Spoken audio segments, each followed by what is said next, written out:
দিচ্ছে বলে ভেঙে পড়িস না। তাই নিজেদের দল বানিয়ে নিয়েছে। এবার দেখ না কিভাবে ওই লোকজনকে নাকানি চোপানি খাওয়াই। হ্যাঁ, আমাদের দল মানে তো ওই সবেদন নীলমণি পেঁচো ডাকাত, ওর উপরে আমার কোনো ভরসাই নেই। আরে বিশ্বাস আর ভরসা এই দুটোই তো আমাদের কাছে আছে নাকি? শোন, আমি পেঁচোকে একটা কাজে পাঠিয়েছি। যদি পেঁচো এই কাজটা করতে পারে তাহলে আমাদের রোজগারও হবে, প্রতিশোধ নেওয়াও হবে। আরে কোথায় পাঠিয়েছি সেটা বলবি তো? মন্ত্রী মশাইয়ের বাড়ি।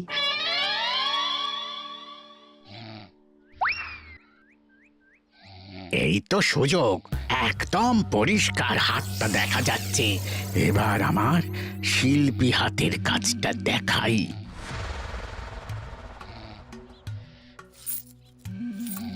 চোর চোর চোর চোর! কোথায় কোথায় চোর? আমার গলার হার টেনে নিয়ে পালালো। এই তো কদিন আগে গড়িয়ে দিলাম। যাও না, গিয়ে চোরকে ধরো। ওই তো দেখা যাচ্ছে। এই বেটা দাঁড়া বলছি, হাতে পেলে না পিঠ গরম করে ছেড়ে দেবো। হাতে এলে তো এই এই এই বেটা দাঁড়া বলছি। এই বেটা দাঁড়া বলছি, দাঁড়া বলছি।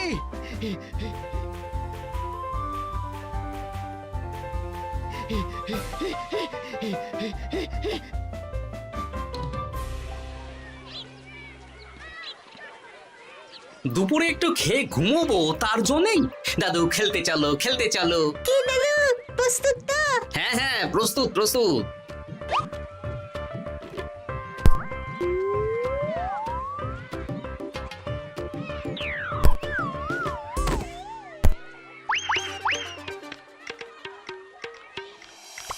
আরে আরে, এ তো পেঁচো ডাকাত। ধরো বেটাকে, ধরো ধরো।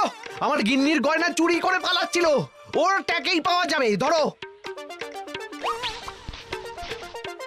এটা মন্ত্রী মশাই, হ্যাঁ এটা। চোর ধরা পড়েছে, এটাই বড় কথা। শুনুন, এখন একে রাজবাড়ি নিয়ে যাই, কাল এর বিচার হবে।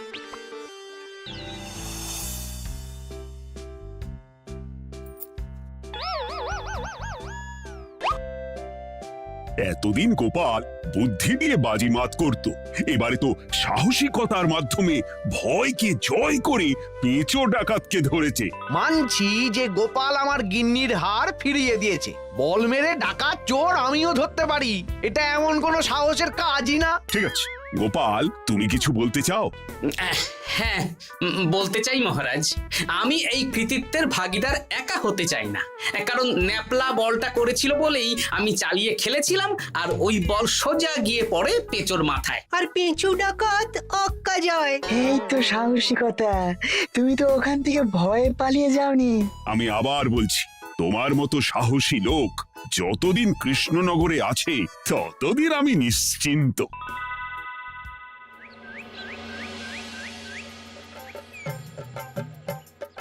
বলি সারাদিন আমি সংসার ঠেলছি আর আরেকজন খাচ্ছে যাচ্ছে ঘুরে বেড়াচ্ছে। গিন্নি, তুমি কি আমার কথা বলছো? আমি আর কার কথা বলতে পারি শুনি? না, আমি ছাড়া তোমার আর কেউ নেই, তুমি ছাড়া আমারও আর কেউ নেই। এই নাও সখী, শুধু তোমার জন্য। কি সুন্দর ফুলের তোড়া, এটা আমার জন্য এনেছো? হ্যাঁ গো, তুমি কি আমার উপর রাগ করে আছো গিন্নি? তাহলে বলো, অন্য কাউকে দেব? এই এই এই, আমি ছাড়া আর কাকে তুমি ফুলের তোড়া দেবে শুনি? না, ভাবলাম তুমি হয়তো রাগ করে আছো। না না না না, ও কিচ্ছু না।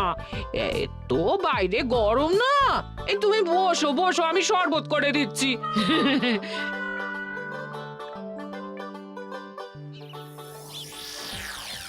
পুরো পরিকল্পনাটাই গোপাল চৌপাট করে দিল। এবার তাহলে কি করবি? ভাবতে হবে ভাবতে হবে। পেঁচো ধরা পড়েছে বলে তো আর আমরা পুড়িয়ে দিল সবার সামনে। মহারাজ গোপালকে পুরস্কার দিচ্ছে। উফ, তোমার মনে এখনো অস্বস্তিটা কিসের? সমস্যাটা কোথায়? আমিও তো এরকমই একটা সুযোগ খুঁজছিলাম, যেখানে গোপালের মতন একটা সাহসিকতার কাজ করব, আর মহারাজ আমার প্রশংসায় পঞ্চমুখ হয়ে উপহার দেবেন, আর সবাই হাততালি দেবে। মহারাজকে গিয়ে বলো গোপাল সব একটা বল মেরে সাহসিকতার সম্মান পেয়ে গেল, তাই তুমিও একটা কিছু করে দেখাতে চাও। ঠিক বলেছো, আমাকেও এরকম কিছু একটা করে দেখাতে হবে। হাত গুটিয়ে বসে থাকতে পারবো না। হ্যাঁ হ্যাঁ, এমনিতেই ইদানিং তুমি 4 হাত থেকে 2 হাত হয়েছো। কি বলতে চাইছো কি তুমি?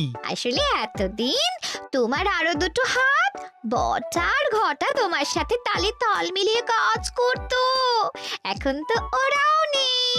নেই না, ওই আপদ দুটোকে বিদেয় করে দিয়েছি।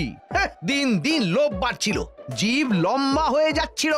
বেশ, তাহলে কালকে মহারাজকে বললো তোমার মনের কথা।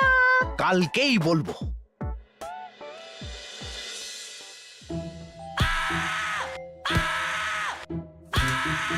বল, তোকে কে পাঠিয়েছে বল? তোর এত বড় সাহস, তুই মন্ত্রী মশাইয়ের বাড়িতে দিনে দুপুরে চুরি করিস? বল। বলছি আমাকে ঘটাদা পাঠিয়েছিল। মন্ত্রী মশাইয়ের দল থেকে বেরিয়ে বটাদা আর ঘটাদা একটা নতুন দল খুলেছে, আমি ওই দলে যোগদান করেছি। আচ্ছা, এই ব্যাপার। বেটাদের একবার হাতে পাই।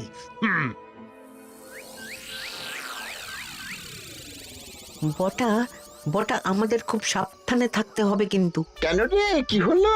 কানাঘুষো আর ওই গোপন সূত্রে খবর পেলাম, মার খেয়ে পেঁচো আমাদের নাম বলে দিয়েছে। বলিস কি? হ্যাঁ রে, কি আর বলবো বল, কাউকেই আর ভরসা করা যাবে না। বেটা ধরাও পড়ে গেল, আবার মার খেয়ে আমাদের নামও বলে দিল। এবার তো মনে হচ্ছে ভূতের মতো লুকিয়ে থাকতে হবে। যা বলেছিস ভাই, তাছাড়া আর উপায় নেই। আজ আমি সুবিচার চাই মহারাজ। কেন মন্ত্রী মশাই, আপনার উপরে আবার অবিচার কখন হলো? হ্যাঁ মন্ত্রী, তুমি কি সুবিচার চাইছো বলো? আমাকে সাহসিকতা দেখানোর সুযোগ দিলে আমিও গোপালের মতন ওরকম ঢের ঢের উপহার আনতাম। আচ্ছা, সুযোগ কি বলে কয়ে আসে? সেসব আমি জানি না। আমিও ছোটবেলায় অনেক সাহসিকতার কাজ করেছি, তবে কোনো পুরস্কার পাইনি। আর গোপাল কিছু করলেই ওকে আপনি উপহার দিয়ে দেন। তা তুমি কি সাহসিকতার কাজ করেছিলে ছোটবেলায়? আমি একবার মামার বাড়ি গেছিলাম, তো একদিন মামার বাড়িতে হঠাৎ ডাকাত পড়ে। তাই দেখে আমি কয়েকটা ঢিল নিয়ে মামার বাড়ির পেয়ারা গাছে গিয়ে উঠে পড়ি। তারপর যখন ডাকাতের দল ডাকাতি করে বাড়ি থেকে মালপত্র নিয়ে বেরোচ্ছে, আমি আক্রমণ করি। দুম দাম দুম দাম দুম, ব্যাস ডাকাত ধরা পড়লো। বেশ ভালো তো। হ্যাঁ, কিন্তু সেদিন কোনো উপহার বা সাহসিকতার পুরস্কার পাইনি।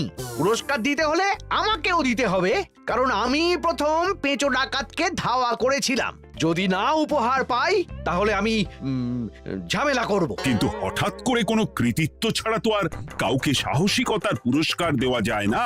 তার আগে কিছু সাহসিকতার কাজ করে দেখাতে হবে, তারপর বিচার বিবেচনা হবে, তারপর তাকে সাহসিকতার পুরস্কার দেওয়া হবে। তাহলে আমাকেও কোনো সাহসিকতা দেখানোর সুযোগ দিন মহারাজ। মন্ত্রী মশাই শুধু একা সুযোগ পাবেন কেন, আমিও দেখিয়ে দিতে চাই আমি কতটা সাহসী বাহাদুর মানুষ। ও বাবা, রাজবৈদ্য সুযোগ পাবে আর আমি কি বসে বসে হাত কামড়াবো? আমিও সুযোগ চাই। তা তোমরা কিভাবে সাহসিকতা দেখাবে শুনি? দেখুন মহারাজ, মানুষ সাধারণত কয়েকটা ব্যাপারে ভীতু, যেমন হিংস্র জন্তু জানোয়ার, সশস্ত্র ডাকাতকে ভয় পায়, আর আর আর ভূতের ভয়। হ্যাঁ, আমার তো মনে হয় সাহসিকতার পরীক্ষা করার জন্য এই তিনটের মধ্যে যে কোনো একটার সাথে মোকাবিলা করতে পারলেই বোঝা যাবে কে কত সাহসী। এটা তোমরা ঠিক বলেছো, কিন্তু ব্যাপারটা হলো জঙ্গলের পশুরা জঙ্গলে যেমন আছে থাকুক, ওদের নিয়ে নাড়াঘাটা করার দরকার নেই। ডাকাত তো গোপাল ধরেছে, এখন পড়ে থাকলো ভূত। মহারাজ, আপনি তাহলে ওই ভূতুড়ে বাড়ি খুঁজুন, তারপর সবাইকে ভূত ধরে আনতে বলুন। দেখি, মন্ত্রীর আবদার মেটানোর জন্য তো তাই করতে হবে।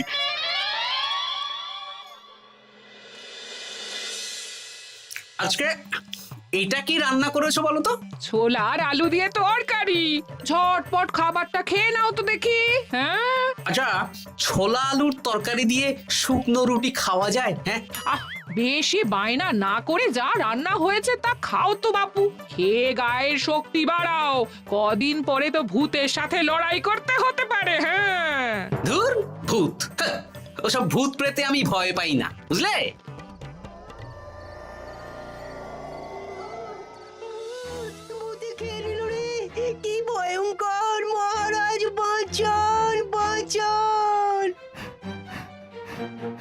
মহারাজ উপরে পায়চারি করছেন। কোথায় ভূত? আমি মহারাজের সঙ্গে দেখা করতে চাই। আচ্ছা আচ্ছা, উপরে যান। কি হয়েছে সভাকবি? রাতের বেলা হঠাৎ আর তোমার চোখ মুখের অবস্থা এরকম কেন? মহারাজ, কৃষ্ণনগরে ঘাটপাড়ের ভূত আমার সর্বস্ব লুট করে নিয়েছে মহারাজ। দূর, কি যা তা বলছো তুমি? সত্যি বলছি মহারাজ, আমি আমার একটা কাজে নদী পেরিয়ে ওই পাড়ে গিয়েছিলাম। একটু আগে এই পাড়ে এসে নৌকো থেকে নেমে ঘাটের সামনে থেকে একটা গরুর গাড়িতে উঠি। তারপর কিছু দূর আসতেই একটা পোড়ো বাড়ির সামনে গাড়োয়ান গাড়ি থামিয়ে বলে আর যাবে না। আর কারণ জিজ্ঞেস করতেই গাড়োয়ান আমার দিকে মুখ ফেরায়। রে বাপ রে বাপ, কি কঙ্কাল সার হাড় হিম করা মুখ! আমি তো অজ্ঞানী হয়ে যাই। কিছুক্ষণ পর জ্ঞান ফিরলে দেখি আমি রাস্তায় পড়ে আছি, আর আমার সাথে থাকা থলেটাও নেই। তাহলে বলতে চাইছো তোমার থলে ভূতে চুরি করেছে? সেসব আমি জানি না মহারাজ, কিন্তু আমি আমার থলে ফেরত চাই, আর ওই ভূতের শাস্তিও চাই। দিন না। এই সেরেছে, আজ সকালেই রাজসভায় ভূত নিয়ে আলোচনা হলো আর রাতেই ভূত দেখা দিল। এবার ভূতকে আবার কে ধরবে? মহারাজ, আমার থলেতে অনেক দামি জিনিসপত্র ছিল। ঠিক আছে সভাকবি, তুমি এখন বাড়ি যাও। আমি দেখছি কি করা যায়। এই সুযোগে মন্ত্রী, জ্যোতিষী, পণ্ডিতদের সবার একবার করে সাহসিকতার পরীক্ষা নিয়ে নেব।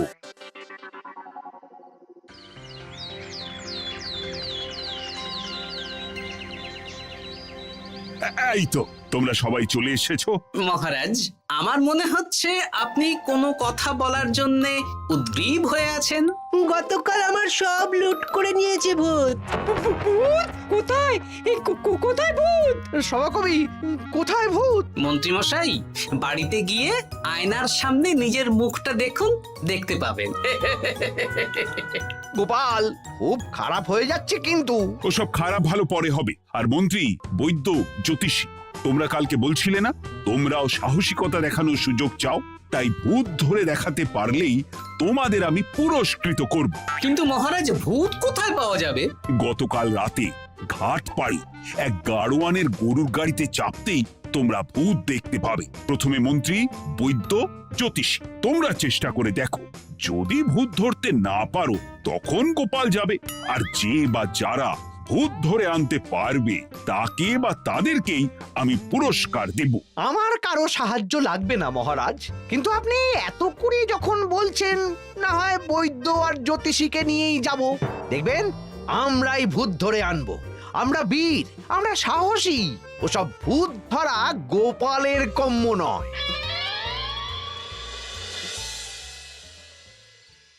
কি মনে হচ্ছে মন্ত্রী মশাই, আমরা আমরা ওই ভূতের দেখা পাবো?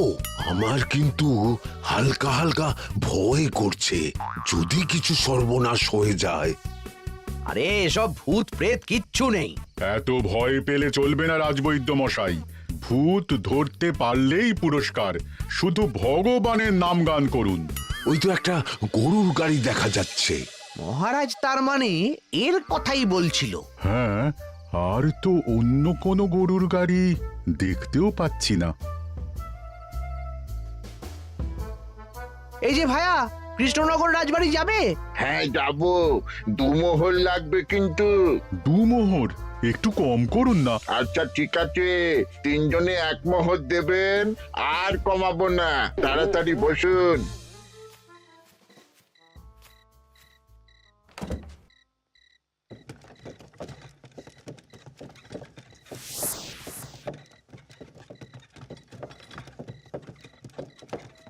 দূর দূর দূর, এতক্ষণ কোনো ভূতই নেই।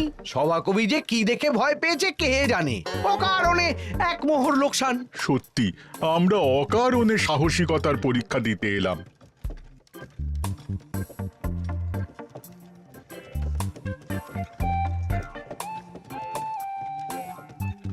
কি এই, এটা কোন রাস্তায় ঢোকাচ্ছ? আরে রাজবাড়ি তো এইদিকে না। এটাই তাড়াতাড়ি যাওয়ার রাস্তা।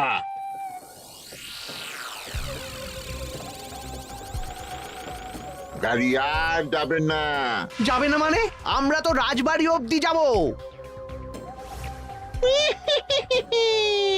হাতের আংটি পয়সা করি যা আছে বের করে ফেল, নইলে এক্ষুনি চিবিয়ে খাবো।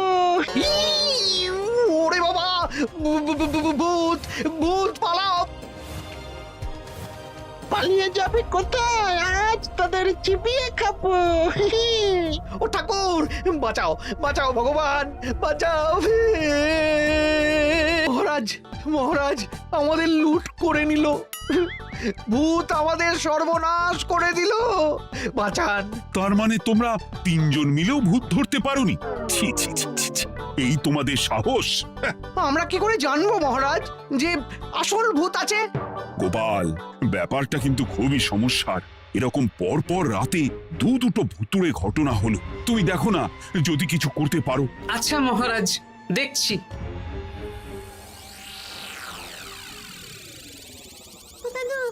আমার কিন্তু ভয় করছে। শুনলাম কালকে মন্ত্রী মশাইকেও ভূতের তাড়া করেছিল। আমার মনে হচ্ছে কিছু একটা রহস্য আছে। সে যাই রহস্য হোক, আজ আমরা এর শেষ দেখে ছাড়বো। হ্যাঁ, তারপর আমাদের যদি ভূতে ধরে? তোরা কোনো চিন্তা করিস না, সব ওষুধ আমি এই থলে করে নিয়ে এসেছি। হয়তো ঘাটের কাছে একটা গরুর গাড়ি দেখা যাচ্ছে। ভাই, দক্ষিণ পাড়া যাবেন? হ্যাঁ যাবো, দুমোহর লাগবে। বেশ, চলো চলো। এত রাতে তো গরুর গাড়ি রাস্তাঘাটে চলে না, তাই বাধ্য হয়ে ঘাটের এদিকে এলাম।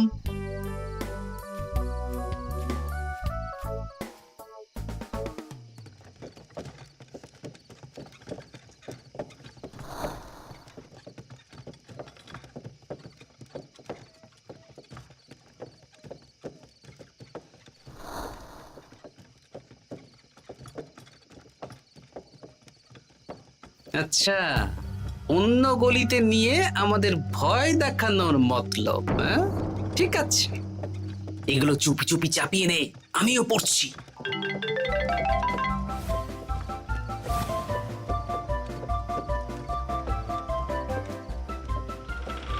আর গাড়ি যাবে না, সাথে যা আছে সব দে, নইলে চিবিয়ে খাবো।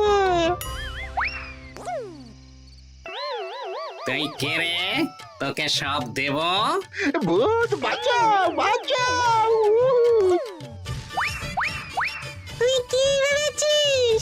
তুই নকল ভূত সেজে লোকেদের ভয় দেখাবি আর আমরা চুপচাপ বসে থাকবো?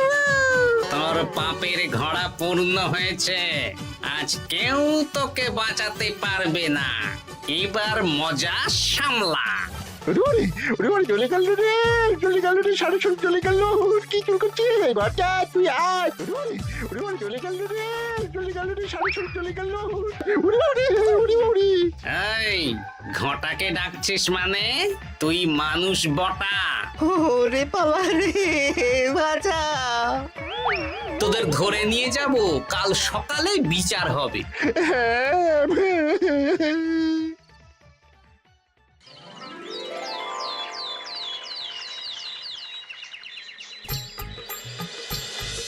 সাবাস গোপাল, তুমি তো কামাল করে দিয়েছো। কিন্তু জ্যান্ত ভূত ধরে এনেছো।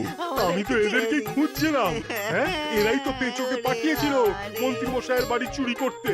হ্যাঁ, তার মানে গতকাল বটা? আমি তোদের ছাড়বো না।